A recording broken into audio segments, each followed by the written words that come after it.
Is there any particular reason that much of your garden is in above ground pots and such? Yes, there is. When I first got started in this backyard, this was my only raised garden bed, and it had wood planks on the sides instead of the cinder block holes. Everything else I grew was in ground, and I still grow some things in the ground. But I have multiple reasons why I use these wicking tubs instead of planting in the ground. One of which is water management. What you can't see here is that there is a garden cloth all the way through the bottom of this thing. And if it wasn't so covered in grass, you would be able to see a drain hole down at the bottom.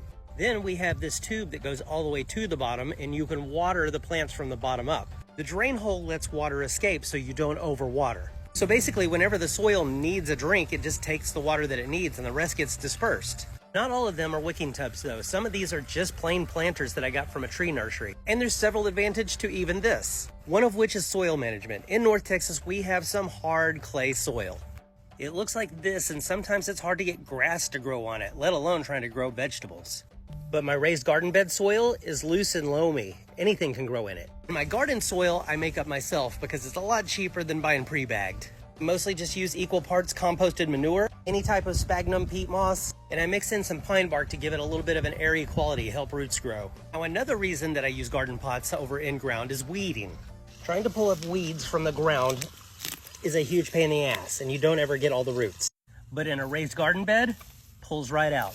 Shake it off, throw it away. Weeding literally takes seconds instead of minutes. Because we have good water management, good soil, and it's easy to weed, it makes it a lot easier to garden. And the yield sizes pretty much speak for themselves. And just look at how happy and green everything is. It's even covered in flowers. And the sizes of everything that I'm growing are much bigger than they were when I was growing in ground. Food is always bigger, flowers are always happy. That's not to say that problems don't arise with raised garden beds, they do. But if there's a problem with the soil, you can always just dump it and start over. If the tub wears out, you can just replace it. But from a gardening perspective, this has been a game changer for me. So if you live in an area that has poor soil quality, this is definitely the way to go.